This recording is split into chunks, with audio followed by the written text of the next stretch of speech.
What's up, everybody? Welcome back to another edition of Live from Redhook here at the Function House. It's Tuesday. We're coming to you live on Be Real TV.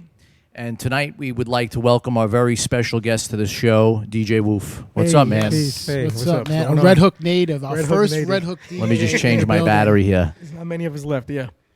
Yeah, man. Welcome to the function. I'm sure you pass here all the time. Oh, yeah, and I appreciate you guys calling me out, man. It's an honor. Yeah, Yeah, man. man. I mean, I first met you. What show did you come to? I think you came to M's show? No, Boogie Blind. Oh, Boogie Blind show, yeah. Yeah, Boogie Blind was rocking, I think, the season premiere. Yep. That was We the came first to- one of this season? Yeah. Yes, it was the First first show the homies first some show of love, the and season. yeah, it was a dope show. You know, Boogie Blind does his thing. Yeah, it's awesome. I'm one of man. his little, trying to learn from that dude. Yeah, you got some skills, though. I heard you warming up.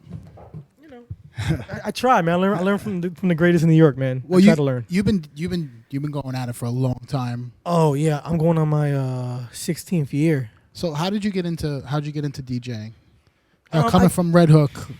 House parties, like always be that dude, a young kid in the house party playing tapes and CDs for the parties, for family parties. And when 8 Mile came out, actually, all my boys started rapping, and he needed somebody to play the music. So my boy had bought turntables, and I just naturally took towards that because I have a stutter. I can't rap. Yeah. So just started DJing. Ever since then, I've been buying vinyl, and that's it. That's great, man. Basically it. Hip hop, right? Always hip hop. Hip hop, Latin, and house mainly, because I'm Puerto Rican. So like my father was a musician for years and whatnot. So salsa was always the first genre, but hip hop is a close second. House, because house is house. So your dad, when he came here, he came straight to Redhook. No, he actually moved to East New York, then to 117th of Lexington, and then to Redhook. Yeah. It's crazy that you grew up right across the street. Yeah, I was literally born in that building across the street. Yeah. Like at Chinese restaurant, I lived there until I was about 2. Then we moved to where I'm at now. I'm on Coffee Street. It's Redhook, man. So you've seen Redhook go through a crazy change. I mean, I've seen, Brooklyn in general, man. It's crazy the way things changed for the better and for the worse in some aspects, man, because, you really can't experience the New York we grew up in. Yeah. And that's kind of sad, but in some aspects it's good. You're not getting shot at and robbed, but the music scene is kind of like weird now. A lot of foreigners here that don't really understand what this is. Yeah. Yeah. That you mean don't understand what the hip hop game Well, is what the like. hip hop game is, just even like this club culture was. I'm young enough. I'm only 33, but I experienced some of it to see what it really was. Yep. And that's what attracted me to DJing. What was the first club you went to? Oh man, I think it was Limelight, a team night. Yeah. At Limelight, and I think that- Copa, Exit, all those places. It's crazy. When we ask questions like this, always the same clubs come up. It's Palladium, Limelight, the Tunnel. Oh man, Like, I wanna those go are to like the Tunnel. staples in New York City nightlife. Yeah. I wanted to go to the Tunnel so bad, but it's kind of scared of the Tunnel, man. I Heard some went- stories about the Tunnel. I went there on a Sunday once. Yeah, I heard Sundays was crazy, but yeah, I mean, it's just like that's what bred me to want to be a DJ, and really, I want to be like those guys I saw on stage or on the radio. Or So let's talk about that. Who were some of those guys that you were inspired by? Oh, it's fun to say this, man, but yeah, on the radio, man, like guys like Kid Capri, Red Alert, Funk Flex, Clue on the mixtape circuit, guys on the West Coast like J-Rock, scratch dudes like Qbert, and like people like that. Yeah. Yeah, You still follow any of them? I still do. Some of them became my friends over time, but not so much scratching. I feel like scratching. I fell more into like being a mixer and party rocker than a scratcher again, because these kids, like 12-year-olds, they could kill your whole family with a scratch. I know that they're really good, man. I can't keep up with that. Nah. It's like the video game craze. Like they're just they got. It's not human. It's not They get human, it. man. It's like kids have this extra bone in their fingers. They can like. I don't know, man. I don't know. But Could you flare? I can flag. I can do all that stuff, and not like 16 like blender scratch. I can't do all that shit. Sorry, I can curse, right? Yeah. I can't do that shit. I can't do that shit, man. It's just I'm cool with my little 45s and my mixes and making the girls shake their asses and whatnot, and that's cool. But EMC's not happening. So what are some of the parties that you're working on right now? I got a couple monthlies. I got my monthly with Boogie Blind called Maven every second Friday at Friends and Lovers in Brooklyn. I have an all vinyl party at Older Babel in Brooklyn as well, called Older Vinyl. What else? I'm all over Harlem all month. I do a Harlem Tavern. I do Underbar. I'm always rocking with Remote Mondays. I'm like an unofficial crew member. Don't quote me. And yeah, just making stuff for, just trying to build parties. You know. So DJing is something that you're doing full time? Now I am, man, because I was a freaking social worker not probably. I was until June. I've been doing that for about 6 years. I kind of slowed back on DJing, thinking I'll get a regular job, you know, make some money that way, and just couldn't do it anymore. Just no disrespect to social workers, it's a very admirable job, but I just couldn't do it. I know what my passion was. I wanted to DJ full time, and been doing it 3 months. You know, going crazy with it, and it's working so far. Yeah. You know, making a living, and I'm here, so I guess it's working. You know. Well, I think that if you're, you know, you have a really cool niche in terms of playing 45s. Yeah. Obviously, you were warming up, so you're pretty skillful cutting up with the 45s. But I think that's like, you know, when you find that lane and you're good with that lane, the opportunities are going to open up for you. You know. I hope so, man. I'm just trying to be positive and really, like I said, it's a niche thing. Not too many people are doing it. Actually, people are trying to do it, but not doing it well. Yeah. And I guess all those years of, you know, not going out, not getting girlfriends, and just staying in the house practicing paid off. And that's about it. So what about now? How often are you buying records? Man, I work at a record shop, coincidentally, so I'm always like coming across stuff and getting stuff. But like out of 7 days, I'm buying records probably 4 days a week, or digging for stuff 4 days a week. Which record shop do you work at? I work at A1 Records in NYC. And yeah, that kind of just afforded me a lot of opportunities to learn stuff, even just stuff I didn't know. And I'm the first one to say I don't know shit. I'm not gonna say I know everything. I know what I know. I'm always learning and trying to learn more stuff. But yeah, just too much, man. So how long have you been working at the record shop? About same time, 5-6 years. Okay. 5-6 years. Shouts to Money Mike. He hooked me up with that. So have you seen like a sort of like a Decline? surge No, in record sales? Like people are now really actively coming to buy, and like what are people actually searching to buy? Well, people are buying everything, man.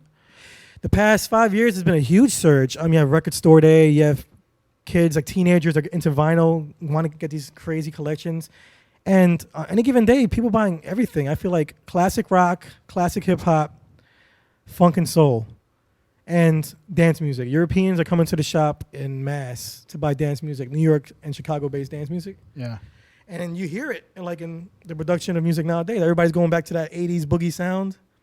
So, you know, I think the resurgence of records has really helped that sound, come onto the mainstream even. But it could just be people just, don't have any new ideas and are buying. How about people selling their collections to the shop? Or is the record shop buying a lot of I have a secondhand collection for sale. You have a collection for sale? All right, Mike. We'll give you a good deal. I mean, I'm not gonna lie. I started getting vinyl, a crazy vinyl collection, because I only got about 12,000. I know guys are all like 100,000, whatever. Yeah. I started getting my records through collections. Older guys would see me DJing parties or knew my father, be like, "Hey, he likes records. Give him a couple crates." Yeah. And you see a lot of old timers, a lot of guys I won't say their names, but a lot of classic, legendary DJs selling their entire collections, just going to Serato, because they've been doing it since the 80s. So I mean, well, plus you need a place to keep them, and that's like a monthly bill keeping these records somewhere. Storage bills. Storage gets up there. I'm blessed I don't have a storage unit. I got a big enough space to have my stuff, but when it gets to that, I don't know, man. I might go back to Serato. You're paying like $500 a month just to hold your records, and if you're not using vinyl or have like quadruples of vinyl, like there's some people out there that got like 5-6 copies of each record. Yeah, we're hoarders. I mean, I'm like that too. Yeah. Every time I see a copy of something, if I see a copy of Bobby Caldwell, I'm gonna take. Yeah, give me 2 more copies. I want that. Yeah, that Blue High Soul's cool. Do you hit any of the local record shops that are in the area over here? Yeah, I mean, there's one right down the block. Yeah, right there. My man Benny, who I've known since I was 17. It's funny. He made a shop about a year or 2 ago, right there on 360 Van Brunt. You should go get some records, spend some money, keep them open. And all over Brooklyn, Human Head, Face Records. I'm Superior Elevation, all the shops, because when I first started DJing, all the shops were dying out, and now we have more shops than I can even handle. So I love it and I hate it. It's crazy. Cause it's crazy, yeah. Like when I started, everything closed down. Fag Beats closed down. Final Vinyl, Beach Street Music Factory in Brooklyn, all the mom and pop shops in Flatbush and Church Avenue closed down. It's crazy. Everything at once. So you couldn't find anything. So, and I was bringing records to play at parties where everybody had 2006, 2007, everybody had Serato already, and I'm looking like a fucking fool. Yeah. Well, what year did you get on Serato? I got on Serato. Actually, I bought Serato second year, 06, 05. I bought it because I'm like, you know what? I'll save some money not buying the record pool singles, and I'll just buy my real shit.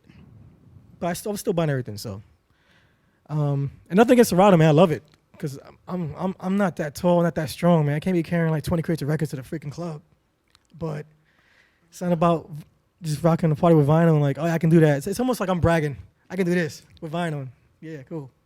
I mean, it's hard enough now collecting MP3s. Like to do both, it's a lot of work to keep up with it. Yeah, it is, man. I spend most of my days on record pools, like the B Junkie stuff and digital record pool and all that stuff, getting new stuff. What about I'm saying stuff a lot? What about edits? Do you make your own edits? Yeah, I'm trying to release some stuff later this year, but we'll see how it goes. You know, I want to keep it open, and if anything, I come up with anything good, I'll definitely. But you do like dabble in the production. Yeah, I produced for my man, people with Thomas Truth in Queens. I did a couple tracks with them with Sean Price, and trying to get some more beats out right now. I can't say who, but cool. Near future, I have some stuff out. Let's talk about this party that goes on in the street in New York City. Yeah, 33rd Street Vinyl Nights. It's all summer from June till September. That party went off this year. Yeah, man. I guess I was telling you earlier, man. Went off really crazy last year. Rest in peace, Voodoo Ray, who came through with the last one last year. It's a party we started like 3 summers ago, and yeah, it was just supposed to be like Moment Mondays and me and a few others playing records in the street in New York City, playing disco shit. It's on 33rd. How did you guys get the permit to do it outdoors? Well, the genius Rebecca Lynn was able to secure that with the 34th Street Coalition. And they just really liked our sound and us playing classic, good music, and people dancing in the street. No violence, no nothing. And it's free. It's free. It's right there in the middle right in front of MSG practically. And yeah, it's gotten so big now. I don't know what's gonna happen next year. I don't know. They're gonna allow it. They're gonna allow it. Oh, so that's great. I've talked to some people. They're gonna allow it. I hope. And it's just it's beautiful. Every age, young, old, black, white, gay, straight, everybody's dancing, having a good time. That's the way it should be. Is there alcohol? Listen, we don't permit alcohol, but if you bring your own stuff, that's on you. I'm sure you'll get a ticket if you get caught. But hey, man, enjoy yourself. Be smart about it. Everybody's got their pens. Get your brown bag and your pen. Everybody's got their pen. You know, cracker on the A train, and you'll be good. That's it. But see, that's how special things start, right? You guys started this thing, and it's turned into like this craze, and it's perfect for New York City. I just never thought it would be that way, and just overlooking the Empire State Building and MSG, it's like a dream come true. I never thought when I started DJing at 15, 16, I'd be doing that. And this is on Monday nights? It's every Thursday. Every Thursday night. But Thursday after work, right? Thursday after work, but unfortunately, we're done for the season because it's too cold outside. Yeah. We're gonna start again in June. You have a little bit of wait, but And who brings the sound system? They provide it, surprisingly. The only issue we had before was, we were blasting the hell out that thing for years, and then I guess one of the owners of one of the places got angry at us.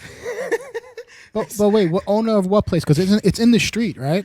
In the street, but like technically, their businesses on the street, and they would say we're taking business away from them. If anything, you're bringing business to them. Exactly, but the thing is, like I said, it's new in New York. It's the way it is nowadays. You can't really do anything without somebody complaining or calling the cops on you or some other nonsense. But the cops dance with us too, so I don't know what the issue is. So what's the most amount of people that have come to the party? I mean, I had a video on Instagram. It had to be at least 1,000, 1,500 people. Yeah, I seen that video on Instagram. I seen some videos too. It looks great. Yeah, it was. It looks like an old school party. Like I mean, that was the point. Yeah. Yeah, it looks like and I'm sure it feels like that too when you're there listening to those records. Oh yeah, I mean, because you're playing just all the classics from like how Operate M says from like 1972 to 1992. All those eras mixed into one. Yep. And you can be 20-some years old, you'll know some of those songs because they're such a part of the lexicon of like, partying in New York City and just America in general. That was mad deep. Lexicon. But yeah, it's just feel good party, man. It's something I would do it for free. I don't care. It's something that I've wanted to do my entire life, honestly. Just play the shit I grew up listening to and loving, and people are dancing to it. Yep. And having a good time, and that's a dream, man. Shit, like it's it's a winning lottery ticket right there. Well, I mean, everybody loves music, You know, Yeah. so like if you're walking down, down 33rd Street or wherever you guys are doing the party, and you see a DJ and there's music and there's people dancing, of course you're gonna just naturally gravitate towards it, right? Luckily, we're next to Penn Station, right? So everybody in suits and ties walking down to go to Jersey, whatever it is. Yep. Come dance with us and everything like that. So I got to check it out next year. definitely, man, come through, man. It's Yep. And you're doing all 45s, right? all 45s and some 12 inches, and whatnot, and it'll be me, Boogie Blind, Upper Red M's, Just Blaze, Natasha Diggs, Misbehavior. We tried getting Spinner this year, but it got rained out, unfortunately. It is an outdoor party. It happens. Yep. But next year we'll try again, Yeah, but wow, you must have got rained out a lot this year, no? No. Just once. There was a lot of rain this summer. It's fun. It would always be before, or it'll be our party will end at 9 o'clock. It'll be 8:59. Last song. Last kick. Pour. And it was like that, man. The guys were with us that day. That whole lucked season. out. So, yeah. Big shout out to your mustache. Yeah, my mustache is looking. Somebody, DJ Finest is hoping that he can grow a mustache like yours. How is he now? Like 17? One day, young man. When you're as old as us. It's awesome. Salute to him, man. He was here. He was here not too long ago, wasn't He was. Yeah, he here killed that. about Got me nervous, about a boy. month ago. he? Got me nervous, boy. Shit. I Yeah. don't know. Yeah, he's so young, man. I know, man. I wish I was that young and skilled like that, bro. Well, That's good. You were DJing at that age, right? I was, 22 man. years but old? damn, man. It was a different time because Different time. I think although, there's always competition in everything that you do. The pool was a lot smaller back then. It was. I mean, You know? also in the same token, I was more of a scratcher back then, so I wouldn't be mixing anyway. I'd be scratching 110 BPM for an hour, and also. It's different. I mean, even the energy of sets now is pretty crazy compared. You're doing a vinyl set, you can only keep it to a certain as fast as you move those records is as fast as that's gonna be. With Serato, you can. Jesus, the stuff I've seen with Serato, it's amazing. I wish I could do half of it, but it's a different energy level, and it's. I don't know.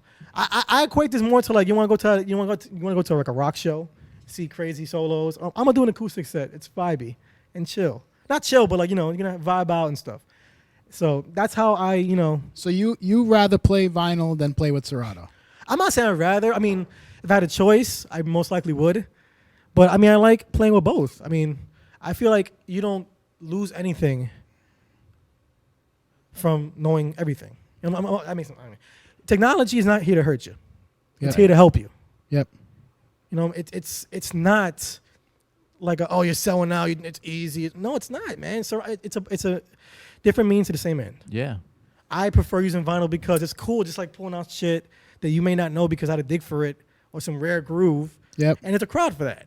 Or I'll be in my Harlem gig and playing, Cardi B and, all the Youngs and Lils all night. That's dope too. It's all music, you know what I'm saying? It's all meant where our jobs are To our please jobs the crowd. Please the Right. crowd and make you dance. Yep. Not here to educate you all the time. Sometimes, man. And to basically enjoy all styles of music. Basically. Basically. I mean, who goes to party hear one genre of music all night Yeah. in 2018? I get When you it. have Spotify and Apple Music and everything, Yeah. you have everything at your fingertips. You want to hear everything when you go out. You have to be open format. There's no choice anymore. Yep. But you can also, what's also funny too is that when you're playing for older crowds, you may not be flying through records. Older crowds tend to want to hear more of the song. Yeah, they do. They want You know? to go to that break so they can. They do the want to dance hear in it. the break. They want to dance. Whereas the young folks, they just want you're playing the song too long. They want you to, they want you to. fly I've through been it. lucky enough to find a happy medium with those crowds, Yep. especially playing newer stuff too, because they might not like it, but they know it from the radio or their kids playing it or somebody playing it. Yep. I mean, I feel like if you present anything the right way, it'll work. Yep. Yeah, so that's just my motto with it. I agree. Well, I'm happy we finally got you in here, man. I'm happy you guys got me in here with my stuttering stuff in the interview. Thanks for talking to me and let me talk my shit. Yeah, we're gonna get to it. We're gonna take a 2-minute break. And Let me get my stuff Woof up on composed. the set. He's playing all 45, so tune in. Tune in. My mustache is going to be here. Peace.